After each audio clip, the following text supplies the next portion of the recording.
तो दिल्ली से मुस्कुराते हुए लौटे केशव, तो दिल्ली से और कॉन्फिडेंस के साथ लौटे केशव। तस्वीरें लखनऊ एयरपोर्ट की हैं। देखिए कैसे दिल्ली से लखनऊ एयरपोर्ट लौटे केशव प्रसाद मौर्य कान पर ईयरफोन लगाए किसी से बतियाते मुस्कुराते नजर आ रहे हैं। केशव को देखकर कुछ लोग उनकी पैलगी भी करते हैं, उनका अभिवादन करते हैं, तो केशव बड़े ही कॉन्फिडेंस के साथ उन्हें ग्रीट करते हैं। एकदम चौड़े होकर केशव एयरपोर्ट की लॉबी से निकलते हैं और अपनी गाड़ी में बैठते हैं। मीडिया को हाथ हिलाकर इशारा करते हैं और निकल जाते हैं अपने घर। कल दिन भर दिल्ली में बैठकों के बाद तमाम खबरों, तमाम कयासों के बीच कल देर शाम की ये तस्वीरें हैं। अब इन तस्वीरों को शेयर किया जा रहा है। केशव मौर्य के समर्थक इस कॉन्फिडेंस को केशव की जीत बता रहे हैं। कह रहे हैं कि कार्यकर्ताओं के प्रिय नेताजी और पावरफुल होकर लौटे हैं, उनको मिलने वाली है बड़ी जिम्मेदारी। तो क्या वाकई केशव प्रसाद मौर्य का ये कॉन्फिडेंस और उनकी ये स्माइल एक बड़ा सियासी संदेश है? क्या वाकई दिल्ली दौरे में केशव को मिला है वरद हस्त, भविष्य की कोई बड़ी इबारत का संकेत? दरअसल बीजेपी प्रदेश कार्यकारिणी की बैठक के बाद जब अचानक केशव मौर्य दिल्ली पहुंचे तो तमाम तरह की चर्चाएं शुरू हो गई। उन चर्चाओं में सबसे बड़ी चर्चा थी केशव को भविष्य में एक बड़ी जिम्मेदारी मिलने की चर्चा।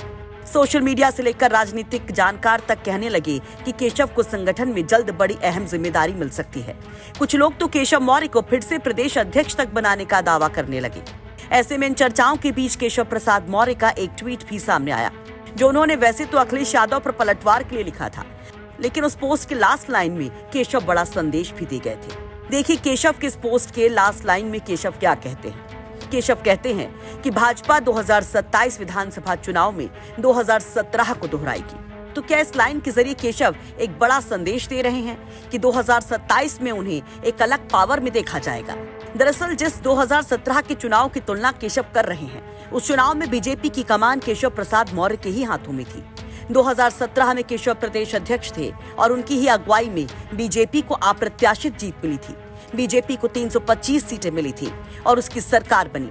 हालांकि केशव मौर्य की सीएम बनने की हसरत ही रह गई। कई नामों की चर्चाओं के बीच योगी आदित्यनाथ बन गए थे सीएम। वैसे केशव को संगठनात्मक कौशल के लिए हमेशा से जाना गया। उनकी कार्यकर्ताओं से ट्विनिंग हमेशा बेहतर रही है। वहीं एक और बात केशव को लेकर चर्चा में है, केशव के इस कॉन्फिडेंस की ओर जो इशारा करती है। दरअसल नड्डा से मुलाकात के बाद केशव राष्ट्रीय कार्यकारिणी में दिए अपने बयान को सोशल मीडिया प्लेटफॉर्म पर दोहराते हैं, एक पोस्ट करते हैं जिसमें वो संगठन को सरकार से बड़ा बताते हैं। हालांकि इस पोस्ट को थोड़ी देर में डिलीट कर दिया जाता है और फिर 1 घंटे के अंदर ही रिपोस्ट भी कर दिया जाता है। इस पोस्ट को फिर से शेयर किया जाता है, जिसको लेकर कई चर्चाएं हैं कि क्या केशव कमजोर पड़ गए हैं, इस मैसेज को वो खत्म करने के लिए इसको रिपोस्ट करते हैं, या फिर वाकई आला कमान की ओर से मिल गया है एक बड़ा संदेश जिससे केशव फिर से कॉन्फिडेंस में आते दिखाई देते हैं। केशव के इस कॉन्फिडेंस और उनकी इस मुस्कान पर आप क्या कहेंगे? कमेंट बॉक्स में अपनी राय जरूर रखिए। ब्यूरो रिपोर्ट, यूपी तक।